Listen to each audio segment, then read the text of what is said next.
আসসালামু আলাইকুম ওয়া রাহমাতুল্লাহি ওয়া বারাকাতুহু। ঘটনাটা প্রায় ৪,৫০০ বছর আগে এই পৃথিবীতে হয়েছিল। আমরা অনেকেই জানি ডেড সি, যার বাংলা নাম হচ্ছে মৃত সাগর। মৃত সাগর এই জন্য বলা হয়, সেই সাগরে কোনো জীব নাই, কোনো প্রাণীর অস্তিত্ব নাই। আমরা জানি নদী, নালা, খাল, বিলের মধ্যে অনেক জীব থাকে, মাছ থাকে, সাপ থাকে, বিভিন্ন সামুদ্রিক প্রাণী থাকে, পোকামাকড় থাকে। কিন্তু এই ডেড সি এমন একটা সাগর, যেই সাগরে কোনো প্রাণ নাই, কোনো জীবিত কোনো প্রাণী নাই। সেই সাগরটার পূর্ব দিকে আছে জর্ডান, পশ্চিম দিকে আছে যে দখলদার ইহুদি রাষ্ট্র ইসরায়েল। আসলে সেটা তো মুসলমানদের সম্পদ, মুসলমানদের ভূমি ফিলিস্তিন, আজ কার অধীনে আছে? ইসরায়েল। জর্ডান নদী পশ্চিম তীরে অবস্থিত। এই ডেড সি, এটা পানির স্তরটা ভূমধ্য সাগর, যে সাগরটা, সেই পানির যে লেভেল আছে, সেই লেভেল থেকে ৩৯৭ মিটার নিচে হচ্ছে এই সাগরের পৃষ্ঠদেশ। সাগরের তলদেশ প্রতি বছর শুধু বেড়ে যাচ্ছে, নিচের দিকে যাচ্ছে। কারণ এই স্থানে এমন একটা আল্লাহর গজব অবতীর্ণ হয়েছে, যেই গজবের কারণে একটা জাতি বিলুপ্ত হয়ে গেছে, ধ্বংস হয়ে গেছে। সেটার গজব এতই কঠিন ছিল, যার কারণে এখনো প্রতি বছর সেই জায়গাটা ১ ফুট করে নিচে যাচ্ছে। কিরকম সেই জায়গাটা? একটা গজবের জায়গা, যেটার দৈর্ঘ্য হচ্ছে ৬৮ কিলোমিটার, প্রস্থে আছে ১৮ কিলোমিটার। এটাই হচ্ছে পৃথিবীর সবচেয়ে গভীরতম স্থান। এই ডেড সির পানি সবচেয়ে বেশি লবণাক্ত। এত লবণাক্ত পানি পৃথিবীর আর কোথাও নাই। টোটাল পানির ৩৫% হচ্ছে লবণ। আপনি যদি ১০ কেজি পানি নেন, ওই ১০ কেজি পানি থেকে বের হবে ৩.৫ কেজি লবণ। এবং ওখানে আপনি লবণ এমনি আনতে পারবেন, লবণ উপরে আছে সাগরের মধ্যে। সেই পানির ঘনত্ব এতই বেশি, আপনি সাগরের মধ্যে শুয়ে থাকতে পারবেন, আপনি ডুববেন না। উপরে শুয়ে থাকবেন, আপনার সাঁতার কাটতেন না, ভাইসা থাকবেন।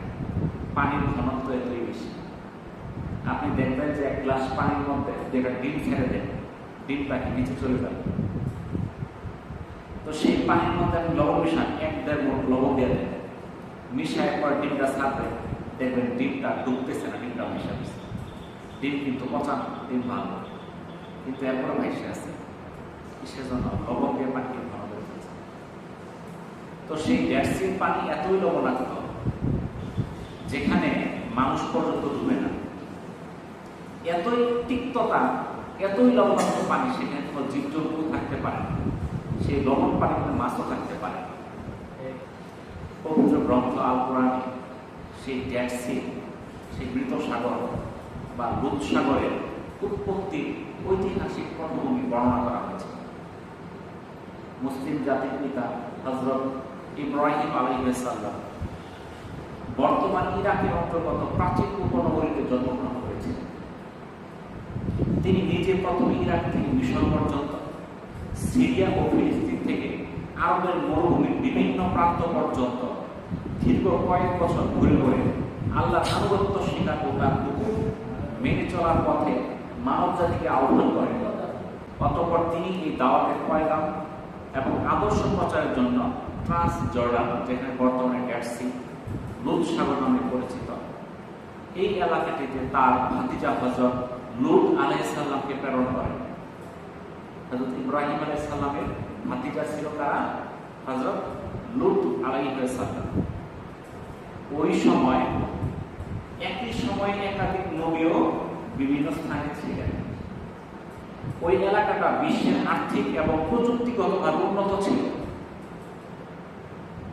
প্রযুক্তি এবং আর্থিক অবস্থা অনেক উন্নত ছিল, কিন্তু নীতি নৈতিকতা তারা ছিল অধঃপতিত একটা জাতি, সর্বনিকৃষ্ট একটা জাতি। তারা পুরুষের সমকামিতা করত। লুটপাট, রাহাজানি, ডাকাতি ইত্যাদি ছিল তাদের নিত্যদিনের কাজ। তারা প্রকাশ্য দিবালোকে, মাঠে ময়দানে, বিভিন্ন জায়গায় তারা সমকামিতায় লিপ্ত হত। হযরত লূত আলাইহিস সালাম এই জাতিকে বিভিন্নভাবে এই মন্দ কাজ, এই অপকর্ম থেকে বিরত রাখার জন্য আপ্রাণ চেষ্টা করেন, কিন্তু কিছুতেই তিনি এটা তাদেরকে বোঝাতে পারলেন না এবং এই মন্দ কাজ থেকে বিরত রাখতে পারলেন না। সমকামিতা কি এটা জানেন আপনারা?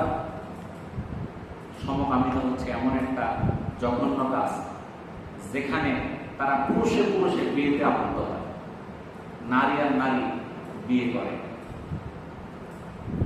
এরকম অশ্লীল কাজে তারা জড়িয়ে পড়ে। তারা কিছুতেই হযরত লূত আলাইহিস সালামের কথা শুনে না, বরং উল্টোভাবে তার জাতি সেই কওম লূত আলাইহিস সালামকে বহিষ্কারের সিদ্ধান্ত নেয়। হযরত লূত আলাইহিস সালাম এই ব্যাপারে আল্লাহ রাব্বুল আলামিনের কাছে দোয়া করলেন। আল্লাহ তাআলা তার দোয়া কবুল করলেন। লূত জাতিকে ধ্বংসের জন্য আল্লাহ তাআলা ফেরেশতা পাঠালেন। ফেরেশতারা লূত জাতিকে ধ্বংসের আগে প্রথমেই ফিলিস্তিনের হেব্রনে হযরত ইব্রাহিম আলাইহিস সালামের বাড়িতে গেলেন। ফেরেশতারা হযরত ইব্রাহিম আলাইহিস সালামকে তার দ্বিতীয় পুত্র হযরত ইসহাক আলাইহিস সালামের জন্মগ্রহণের সুসংবাদ শোনালেন এবং হযরত লূত আলাইহিস সালামের জাতির উপর আসন্ন গজবের দুঃসংবাদও শোনালেন। অর্থাৎ লূত আলাইহিস সালামের কওম লূত আলাইহিস সালামের কথা শুনতেছিল না, তারা সেই অশ্লীল কাজ চালাই যাচ্ছিল। সেই কওমের উপর গজব অবধারিত, সেই সংবাদটাও ফেরেশতারা হযরত ইব্রাহিম আলাইহিস সালামকে দিয়ে দিলেন। ফেরেশতাদের নিকট এই দুঃসংবাদ শুনে হযরত ইব্রাহিম আলাইহিস সালাম লূত জাতিকে ক্ষমা করার জন্য আল্লাহর কাছে দোয়া করলেন, কিন্তু মহান রব্বুল আলামিন এই লূত জাতির ধ্বংসের সিদ্ধান্তে অটল রইলেন, কারণ তাদের উপর বারবার সতর্কবাণী পাঠানো হয়েছে। হযরত লূত আলাইহিস সালাম সেই কওমকে বারবার সতর্ক করেছেন আল্লাহর নির্দেশে, কিন্তু তারা লূত আলাইহিস সালামের কথা শুনে নাই, আল্লাহর হুকুমকে তারা মানে নাই। সন্ধ্যার পর ফেরেশতারা ফিলিস্তিনের হেব্রন থেকে বের হয়ে লূত জাতির বসতিস্থল সাদুম এবং গুমারা নগরীর দিকে অগ্রসর হলেন।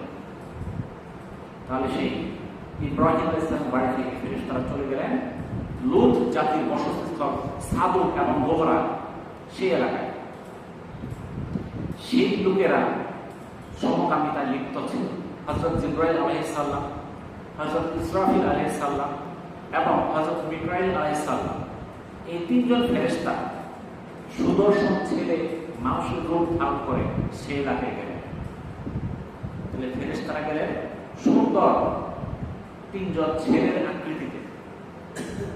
এই সুদর্শন এই মানুষরূপী ফেরেশতারা সন্ধ্যার পর রাতের অন্ধকারে লূত আলাইহিস সালামের বাড়িতে পৌঁছার পরপরই হযরত লূত আলাইহিস সালামের স্ত্রী সেই বিষয়টা জেনে যায়। লূত আলাইহিস সালাম ছিল আল্লাহর নবী, কিন্তু তার স্ত্রী ছিল বদ্বী। সেই লূত আলাইহিস সালামের স্ত্রী যখন দেখলেন যে তিনজন সুদর্শন যুবক তাদের বাড়িতে এসেছে, এই খবরটা এই লূত আলাইহিস সালামের স্ত্রী বাইরে এলাকার যুবকদের মধ্যে প্রকাশ করে দিলেন, ছড়িয়ে দিলেন। সংবাদ যখন বাইরে ছড়িয়ে পড়ল যে লূত আলাইহিস সালামের বাড়িতে তিনজন সুদর্শন যুবক এসেছে, সাথে সাথে শত সহস্র যুবক দল সেই মেহমানদের সাথে, মানুষরূপী ফেরেশতাদের সাথে সমকামিতায় লিপ্ত হওয়ার জন্য ব্যাকুল হয়ে গেল। হযরত লূত আলাইহিস সালাম এর বাড়িতে শত শত মানুষ আসা শুরু করল। মেহমানদের ইজ্জত রক্ষার্থে হযরত লূত আলাইহিস সালাম তাদেরকে বারবার বোঝানোর চেষ্টা করতে থাকলেন, কিন্তু সেই চরিত্রহীন যুবকেরা কোনোভাবেই নবীর কথায় কর্ণপাত করল না। তারা তাদের কাজে অটল থাকল। তারা যে সিদ্ধান্ত নিয়ে এসেছে সেই সিদ্ধান্ত বাস্তবায়ন করার জন্য তারা চেষ্টা করতে থাকল।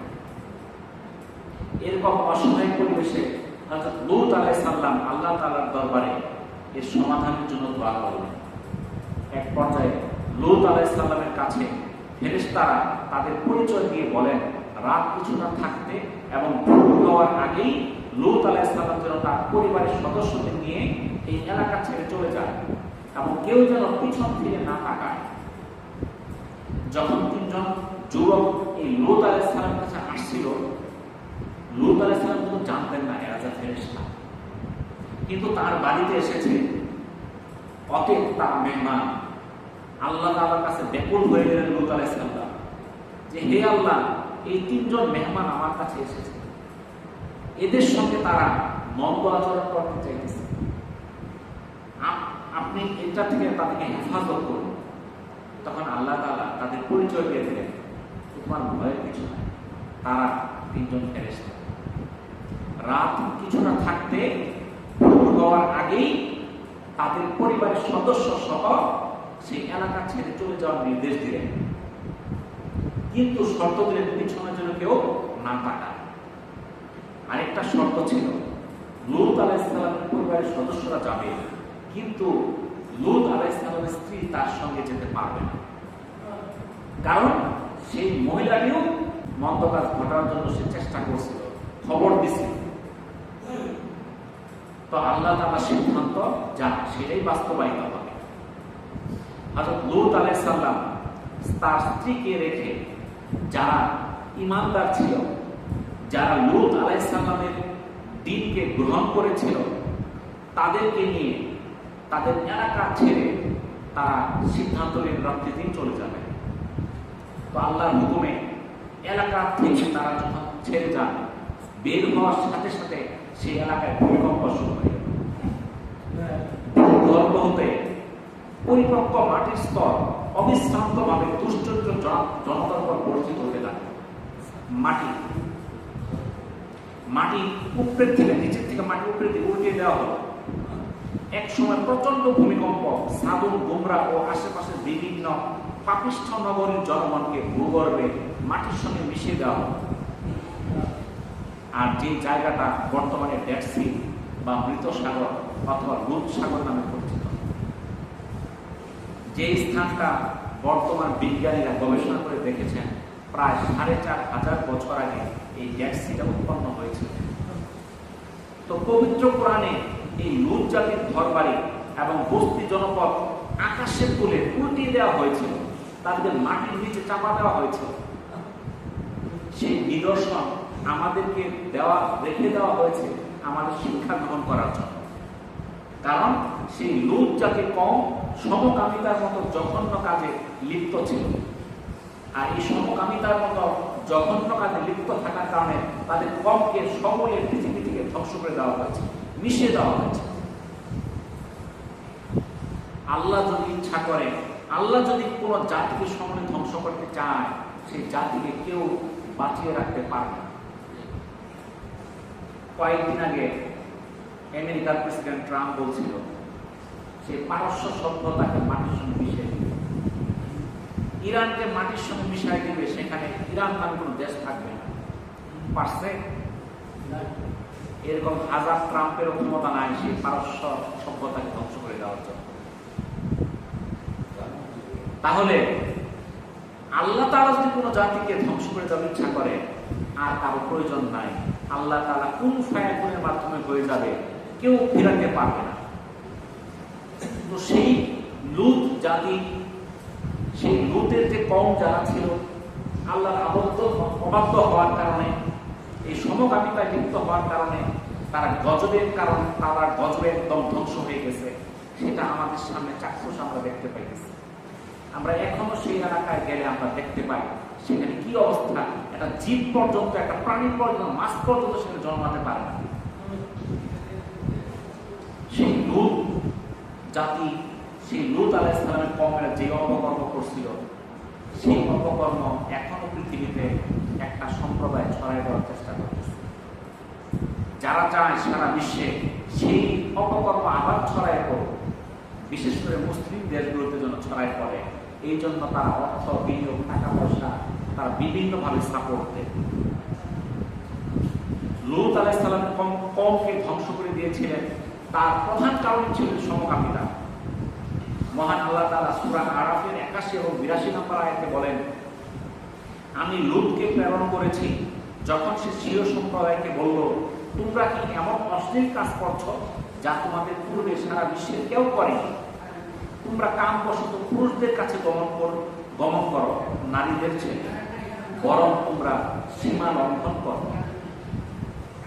অর্থাৎ এই লূত আলাইহিস সালামের কওম এই পৃথিবীর মধ্যে এই সমকামিতা শুরু করছে, এর আগে কোনো কওম এটা শুরু করে নাই। আর তারা এইটা শুরু করার কারণে তারা ধ্বংস হয়ে গেছে। কিন্তু আজকে আমরা কি দেখতেছি? এই কাজ আবার পৃথিবীতে শুরু হচ্ছে।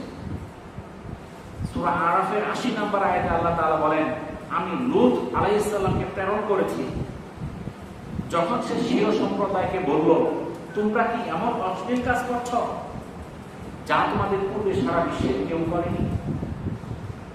রাসূলুল্লাহ সাল্লাল্লাহু আলাইহি সাল্লাম বলেন, আল্লাহ তাআলা ওই ব্যক্তির প্রতি দৃষ্টি দেবেন না যে কোনো সমকামিতায় লিপ্ত হয়, কোন নারীর সাথে পিছনের রাস্তায় মিলিত হয়। তিরমিজির হাদিস। আজ সেই সমকামিতা আমাদের বাংলাদেশ পর্যন্ত চলে এসেছে। আমরা দেখতেছি কয়েকদিন ধরে পত্র-পত্রিকায় ঢাকাতে শাহবাগ চত্বরে, ঢাকা বিশ্ববিদ্যালয় এলাকায়, সেখানে কিছু ব্যক্তি, কিছু লোক যারা প্রকাশ্যে সমকামিতার পক্ষে স্লোগান দিচ্ছে, তারা এই সমকামিতাকে বাংলাদেশে প্রতিষ্ঠিত করতে চায়। তারা বাংলাদেশের আইনকে তারা বৃদ্ধাঙ্গুলি দেখাচ্ছে। কারণ বাংলাদেশের আইনে ৩৭৭ ধারা অনুযায়ী এই সমকামিতা দণ্ডনীয় অপরাধ, এমনকি যা সর্বোচ্চ শাস্তি হচ্ছে যাবজ্জীবন কারাদণ্ড।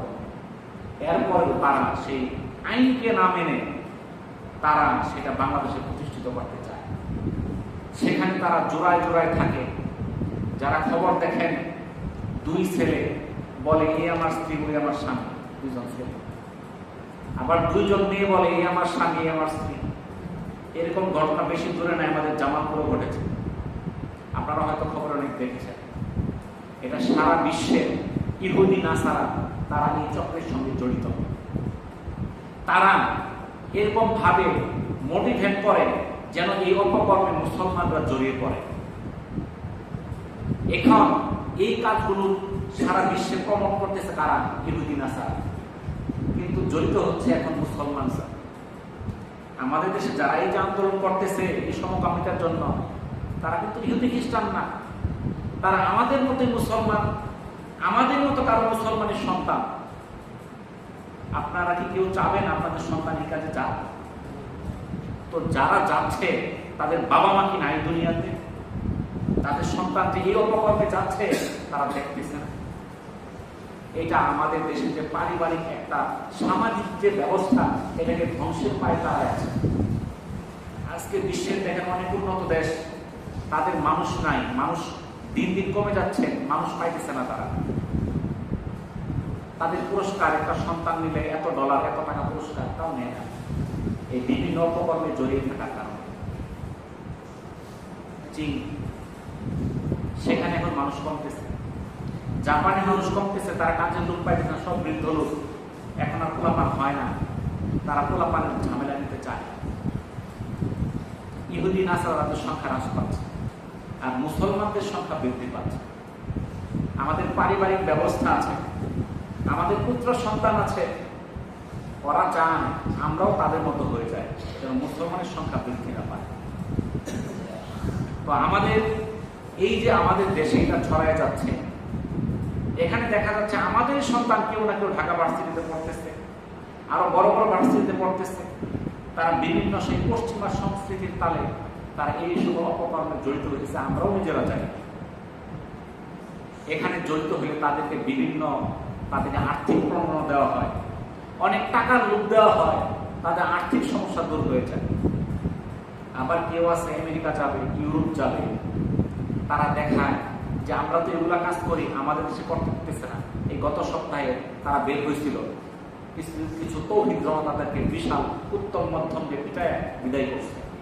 আবার তারা ঘোষণা দিচ্ছে আগামীকালকে বের হবে। এরা বিদেশে যায় দেখায় যে আমরা এই কাজ করতে চাই, তোমরা যা বলো। কিন্তু আমরা তো পিঠটা বের করে দিতেছি, আমাদের জীবনের সংখ্যা আমরা বাঁচতে পারতেছি না, আমাদের বিষাদ, আমরা তোমাদের দেশে চলে যাবো। এই কাজ করলে তাদের বিদেশের ভিসা খুব সহজে পাওয়া যায়। দেখবেন যে বিভিন্ন সময় রাসূলের বিরুদ্ধে অবমাননার কথা বলে অনেক মুসলমানের সন্তান। উদ্দেশ্য কি? উদ্দেশ্য হলো বৈদেশিক আর্থিক সহযোগিতা, টাকা পয়সা, লোভ লালসা। তারা যা চাবে তাই দেবে, তাদের বিদেশের নাগরিকত্ব দিবে, সেখানে থাকার টাকা পয়সা দিবে। অর্থাৎ সারা বিশ্বের যত ইহুদি, নাসারা, অমুসলিম তারা আমাদের মুসলমানদেরকে ধ্বংস করার জন্য যেখানে পাইতেছে সেখানেই চেষ্টা করতেছে। এই সমকামিতা সম্পর্কে আজকে আলোচনা করা হয়েছে। আমাদেরকে এই বিষয়গুলো সম্পর্কে সতর্ক থাকতে হবে। তো যাই হোক, আমরা এই সকল অপকর্ম থেকে আমরা বিরত থাকবো, আমরা সচেতন থাকবো, আমাদের সন্তানরা যেন এরকম কোনো অপকর্মে না জড়ায় সেই দিকে আমরা চেষ্টা করব। তো আল্লাহ তাআলা আমাদেরকে তৌফিক দান করুন। আখিরুদ দাওয়ানা আলহামদুলিল্লাহি রাব্বিল আলামিন।